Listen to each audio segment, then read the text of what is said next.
Right now I'm atop of Mount Pusi, I know, funny name, in Luang, Prabang in Laos. And I want to talk to you about a few things in this video. First of all, I'm in Laos right now because for the past 3 months I've been living in Thailand, in the great city of Chiang Mai in the north of Thailand. And well, I'll show you around the mount and the temple right here behind me. You can see it. You can see this peak from down there in the city. So I decided, hey, let's go and have a look up there, see what's up there. So I walked all the way up, just a couple steps. And while I'll show you around, I'm going to talk about a few things about traveling and personal development, I guess, is what I want to talk about, because I know there's a lot of travel stuff around, and there's a lot of videos you can watch if you just want to watch people travel around the world, which is cool and all, but I kind of want to teach you something as well in these videos. So one thing I want to talk about is living in Thailand, and so I've been doing that for 3 months. And during that time,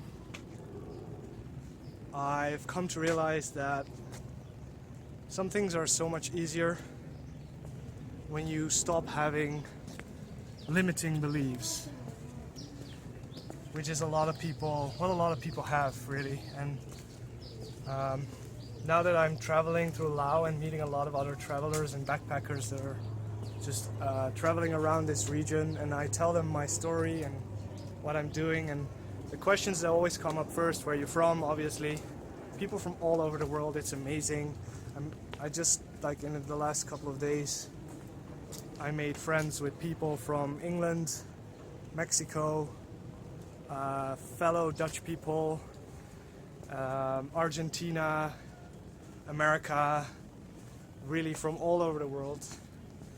And the first question that comes up after that is, so how long have you been traveling for, and how long are you traveling for in total? And when I tell people that I've been living in Thailand for 3 months and I don't have any intention of ever stopping traveling, they're pretty amazed by that.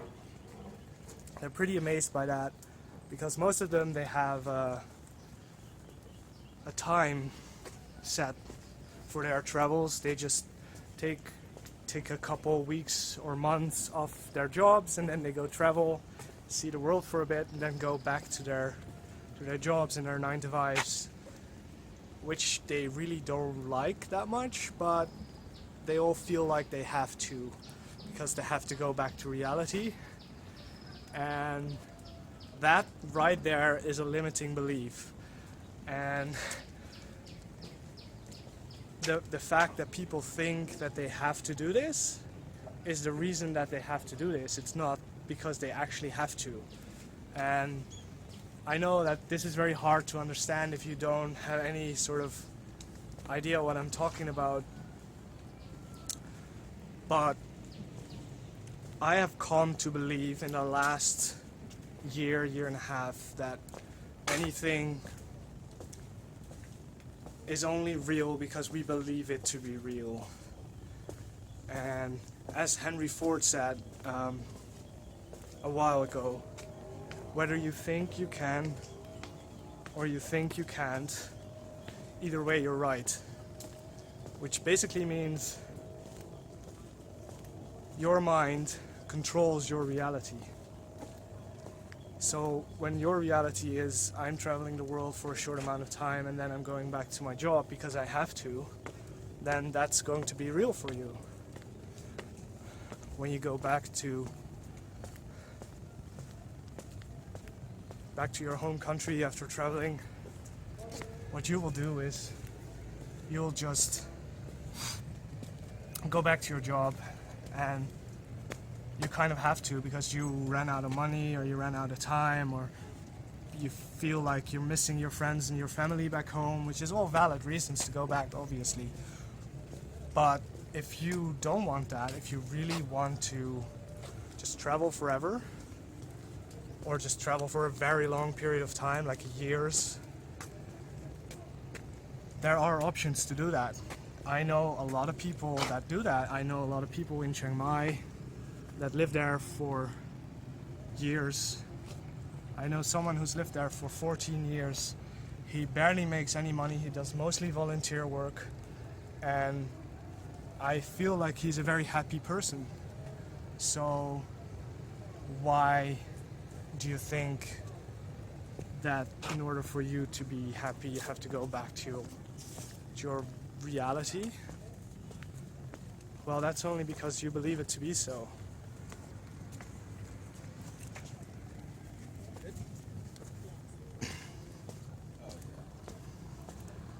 And so the first thing that I want you to learn from this video, if you learn anything from this video other than the beautiful sights out here of Laos, Luang, Prabang, on top of Mount Pusi, then it is that whatever you believe to be true is your truth. And the second thing I want to go talk about while we're doing that is a comfort zone and overcoming limitations created by fear or anxiety. Oh wow, this is beautiful. Look at this. I just climbed up even further and it is amazing.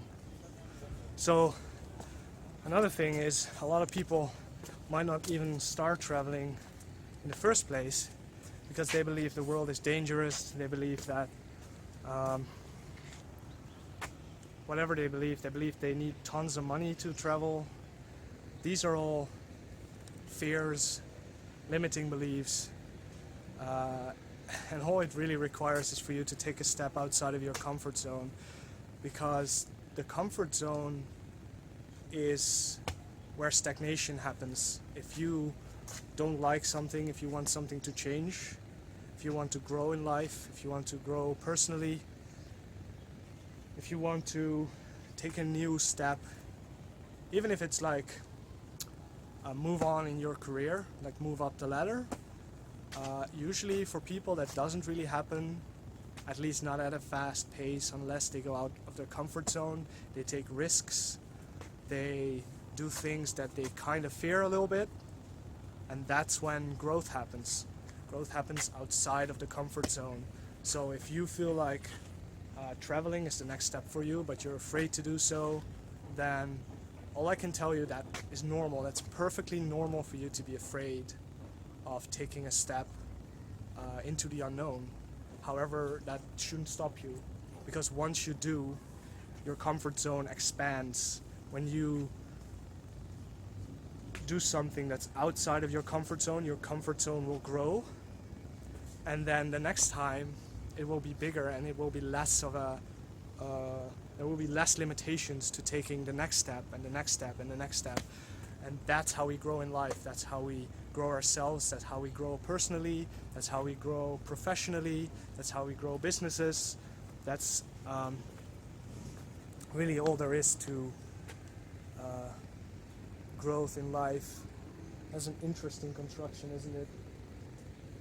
It looks like it's part of a cannon, machine gun. Yeah, I think it is. Very, very interesting. So, just because I'm traveling does not mean that for me my comfort zone is like huge and I don't have to do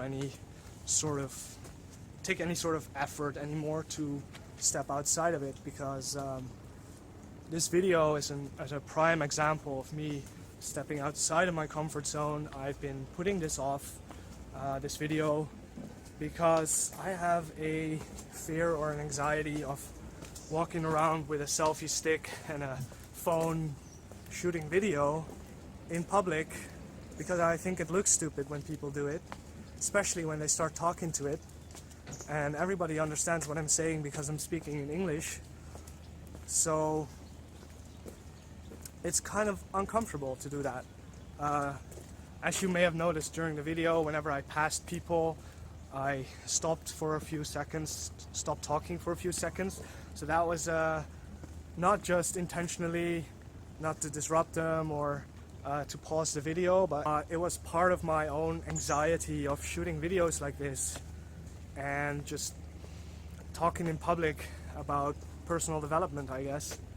And while I've come to realize that many people that are travelers like me have very similar beliefs when it comes to personal development, they're very supportive of it. Whenever I talk about it, they think I am awesome, or at least that's a little exaggeration, but they think they like me because I talk about these things. I still am a little anxious to talk about it for some reason.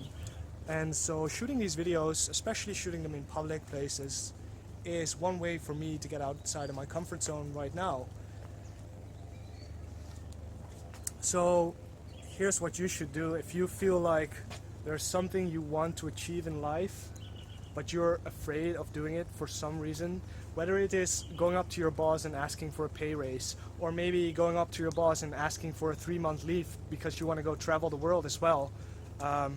Don't let that fear of whatever may happen stop you, because every time, I actually wrote this down on a post-it note on my desktop of the computer, every time I have a regret of not doing something, that regret is so much worse than when I have a regret of doing something.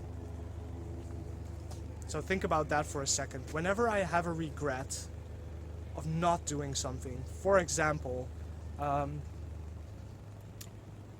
if I were to travel the world like I am,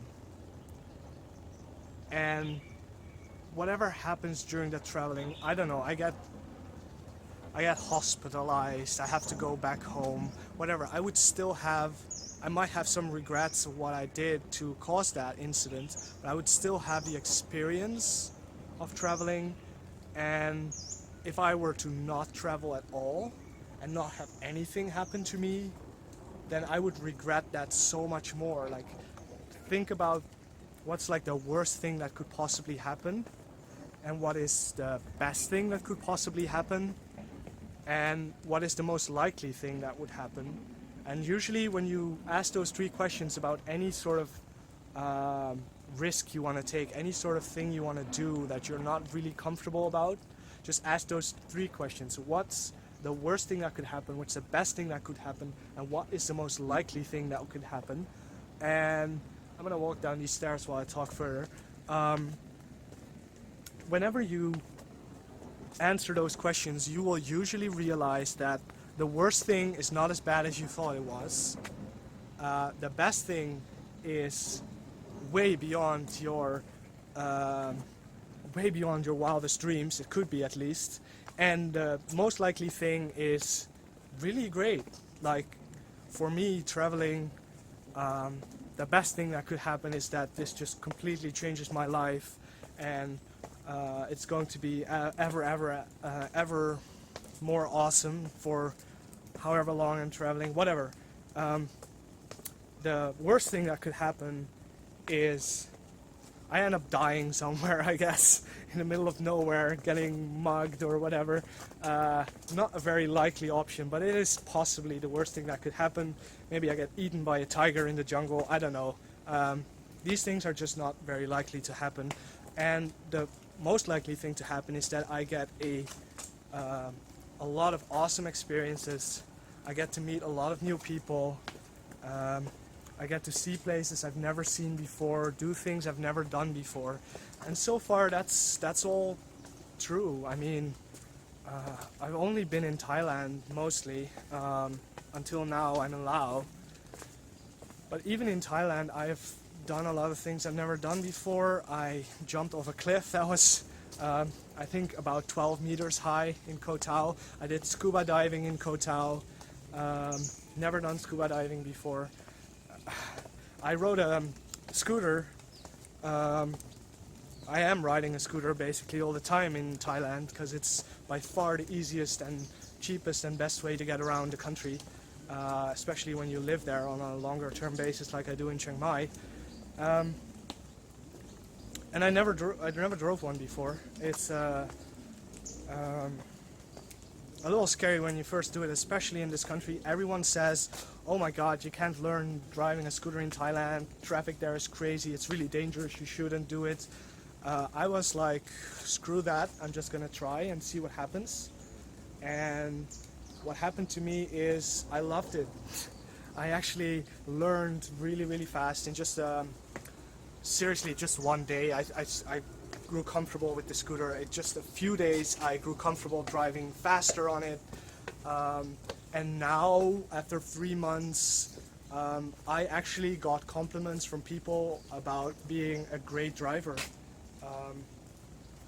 and that's no joke. I got compliments from people whom I was driving around on Copenhagen a few weeks ago. Two different people that didn't know about each other, that they both made the compliments. They said I'm a great driver. So again, just take a step outside of your comfort zone. Think driving a scooter in Thailand is dangerous, yeah, but I think that it's actually more dangerous when you're afraid of it, when you're unsure about it, when you have this mindset of, oh, it's really dangerous and I shouldn't do it, and then you do it anyway. Whereas if you like, why would it be dangerous? It's just something I can learn, something I can easily learn, something I can easily do. And so that was my mindset, and I never crashed a scooter. I only fell down on one once, which was the very first time I drove it on the parking lot of the place where I rented it, just to try and see how it works. And there's only one mistake I made, which was the parking lot was gravel and I used the front brake, and no one told me before not to use the front brake on gravel. And ever since then I drove around on it at very fast speeds. I passed through cars during rush hour traffic, and nothing's ever happened to me. So again, worst case scenario, best case scenario, most likely scenario. It's usually the most likely one that prevails anyway. So ask yourself those questions and don't limit yourself. Don't limit what you're doing. As you can see, there's some people coming up, and here again, I go try and avoid them because I don't like talking to a camera in public with other people around, especially when it's people I know, although I don't know these people. But yesterday on the slow boat, which was amazing, and I'll add some footage of the slow boat into this video just to show you. It's just the slow boat to Laos, which is a boat that goes from the border of Thailand and Laos up north down to Luang, Prabang, where I am now, where I'm shooting this video, in 2 days. So it takes 2 days on a boat. You don't sleep on the boat, so it's 2 days during the day, and one night in between in a small town where you stop. It was absolutely amazing. The most amazing part about it for me was the view of the nature around the Mekong River. It's just vast amounts of jungle and mountains, only jungle and mountains. There is no civilization whatsoever, and I've never seen anything so wild, so uncontrolled by humanity. Laos is this country where it's like a pretty big country compared to its population. So the population is tiny. I don't really know the number. I think it's just a few million, and the country is like, it's not a huge country, but it's pretty big for the population it has. So there's just huge areas of nature and nothing else. And sure, there's a few people living along the river, but there's like tiny huts and villages and almost nothing there. And for just days, 2 days straight, all we saw was mountains and jungle.